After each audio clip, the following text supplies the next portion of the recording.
I call the member for Strathfield. Thank you, Madam Speaker.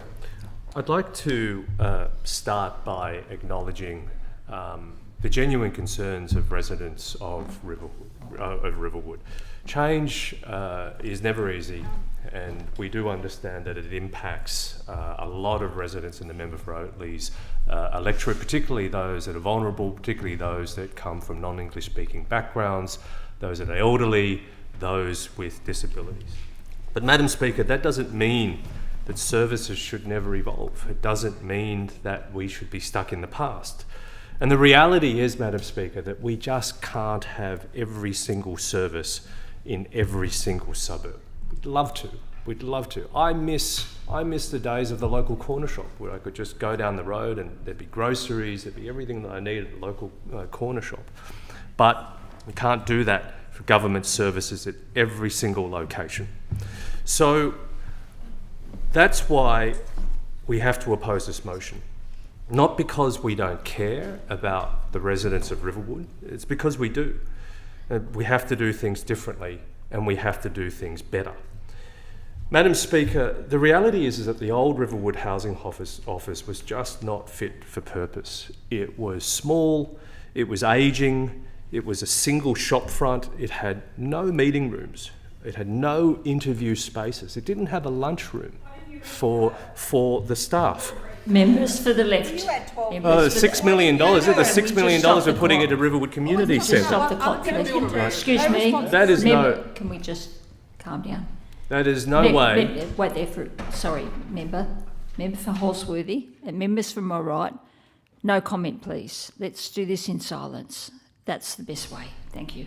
I was going to say, it wasn't fit for purpose, and it wasn't the best location to treat the residents with housing needs with respect.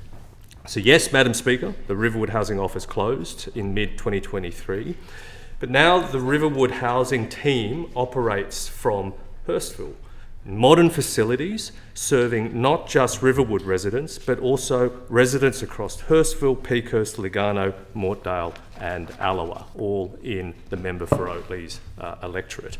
And for Riverwood specifically, New South Wales Homes is back on the ground in Riverwood through a weekly outreach hub at the Riverwood Community Centre, which has received a $6 million upgrade commitment.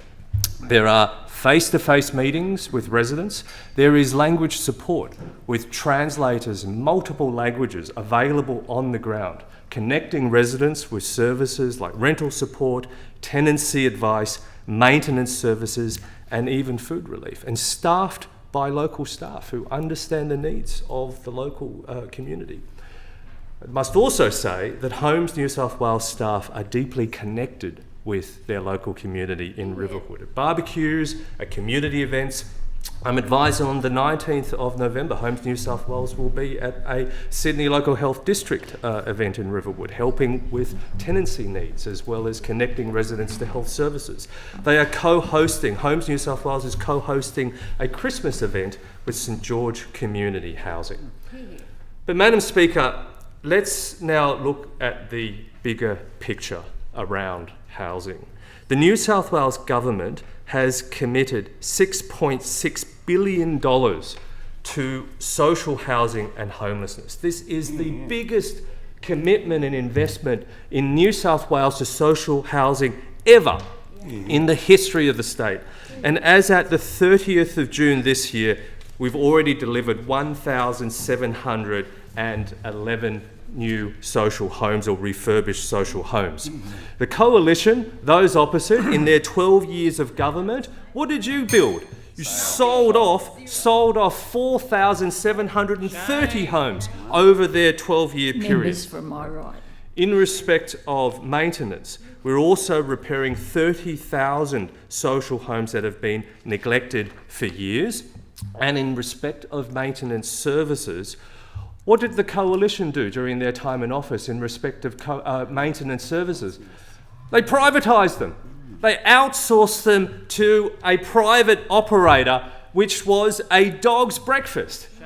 And look, I can't speak for the member for Oatley and what happened in his office, but I can say in the Strathfield electorate office during the days of the privatised maintenance services, we had daily complaints from housing services with maintenance issues because of the disjointedness and the dog's breakfast that was that privatised system. Well, we have taken that back into public hands, and I can say from our experience in Strathfield, the maintenance-related issues have been significantly reduced.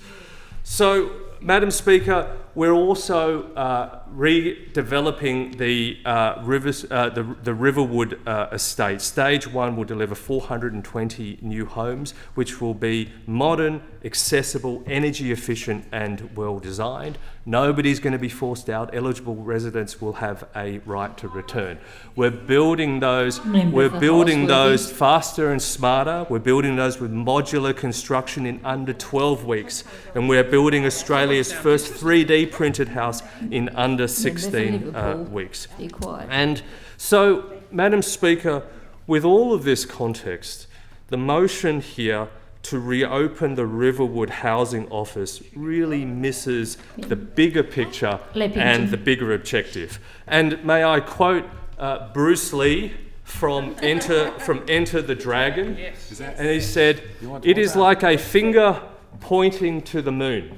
Don't focus on the finger or you will miss all that heavenly glory."